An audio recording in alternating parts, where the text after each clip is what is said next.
En los años 70, existía un lugar donde el futuro ya estaba construido. No era una startup, no era un garaje, no era Silicon Valley como lo conocemos hoy. Era un laboratorio corporativo, financiado por una gran empresa, organizado, estructurado, con recursos casi ilimitados. Ahí ya existían cosas que hoy damos por hechas. Interfaces gráficas, ventanas, iconos, ratón, ordenadores personales diseñados para personas normales.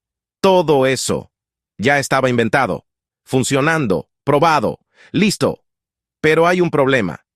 Ese futuro no lo vendió quien lo creó. Y eso es lo que hace que el caso de Xerox sea tan difícil de ignorar. Porque no se trata de llegar tarde, se trata de tenerlo todo y no verlo. Para entender cómo una empresa pudo construir el futuro de la informática moderna y aún así no capturar su valor, hay que mirar una decisión, no una gran apuesta, no un error evidente, sino algo mucho más peligroso, una forma de ver el negocio que hacía que ese futuro no pareciera importante. Durante décadas, Xerox dominó un mercado muy concreto: fotocopiadoras, documentos, oficinas.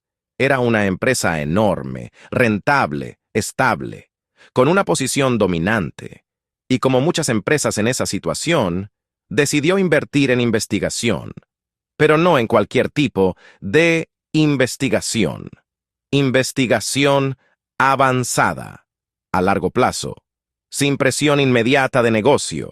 Así nació el PARC, el Palo Alto Research Center, un laboratorio que con el tiempo se convertiría en uno de los más influyentes de la historia. Ahí trabajaban ingenieros, científicos, investigadores, con libertad, con recursos, con una misión ambiciosa: imaginar el futuro de la informática. Y lo hicieron. En PARC aparecieron ideas que hoy son estándar: el ratón, la interfaz gráfica, el concepto de escritorio, la interacción directa con la pantalla. Todo eso no existía en el mercado, pero sí existía ahí dentro. Y no solo como concepto, como producto funcional. El Xerox Alto. Un ordenador adelantado a su tiempo, con todo lo necesario para redefinir la informática. Pero aquí aparece la primera decisión. Para Xerox, eso no era el negocio. El negocio eran las fotocopiadoras, los contratos, los documentos, el flujo de papel. Ese ordenador no encajaba en esa lógica. Era interesante, innovador, pero no urgente. Y cuando algo no es urgente, en una empresa grande, rara vez se convierte en prioridad. Así que el Alto se quedó dentro, como prototipo, como demostración, como curiosidad tecnológica. Mientras tanto, el mundo fuera empezaba a moverse. En algún momento, otras personas vieron lo que había dentro. Una de ellas fue Apple. Ingenieros, directivos, gente que no tenía el mismo marco mental, que no veía fotocopiadoras, veía ordenadores personales, veía interacción, veía producto. Y ahí ocurrió algo clave. Lo que para Xerox era investigación, para otros era negocio. Y esa diferencia lo cambia todo. Porque en ese momento, la tecnología deja de ser un experimento y empieza a convertirse en mercado. Apple tomó esas ideas, las simplificó, las adaptó, las convirtió en producto y lanzó el Macintosh. Y con él popularizó una forma de usar ordenadores que hoy sigue siendo estándar. Mientras tanto, Xerox seguía siendo Xerox, seguía dominando su mercado, pero ese mercado ya no era el único importante. Ese fue el punto de no retorno. No cuando inventaron la tecnología, sino cuando otros la entendieron mejor. Durante los años siguientes, la informática personal explotó. Nuevas empresas, nuevos productos, nuevos modelos de negocio, y muchas de esas innovaciones tenían raíces en PARC, pero el valor se estaba capturando fuera.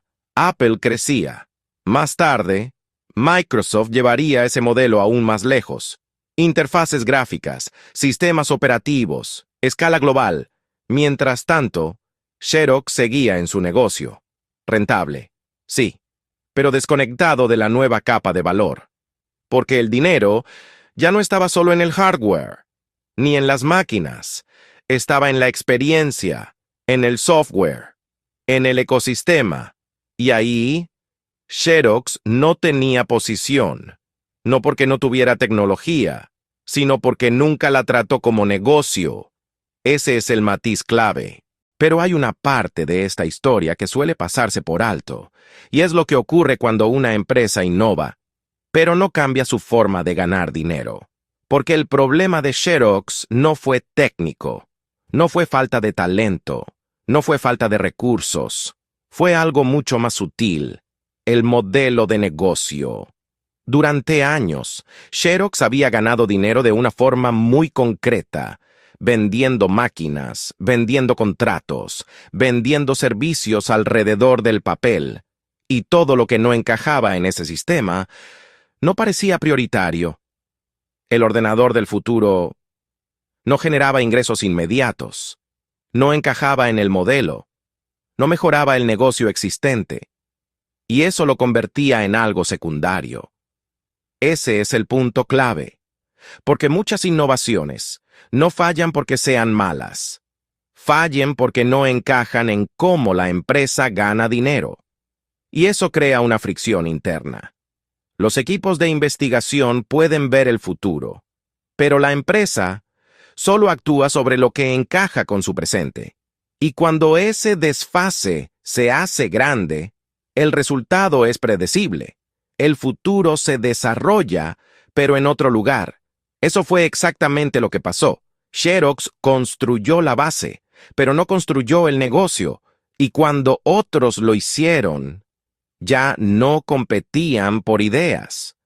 Competían por mercado. Y ahí, Xerox ya no estaba. El caso de Xerox no trata de innovación. Xerox innovó. Y mucho. El problema no fue crear, fue interpretar. Porque en los negocios no basta con inventar algo. Hay que entender qué significa, qué puede llegar a ser, qué mercado puede crear. Y eso no es obvio, especialmente cuando vienes de un modelo que funciona. Xerox veía fotocopiadoras, veía documentos, veía oficinas. No veía ordenadores personales, no veía interfaces, no veía millones de usuarios. Y cuando el mercado empezó a moverse, ya no estaba posicionada para liderarlo. Ese es el patrón. Las empresas no suelen fallar porque no innovan, suelen fallar porque interpretan el futuro desde el pasado. Y eso limita lo que ven. Xerox inventó parte del futuro de la informática. Eso es indiscutible. Pero no lo convirtió en su negocio. Y ese es el contraste. Porque a veces, la diferencia entre liderar un mercado y verlo pasar no está en la tecnología. Está en cómo decides mirarla.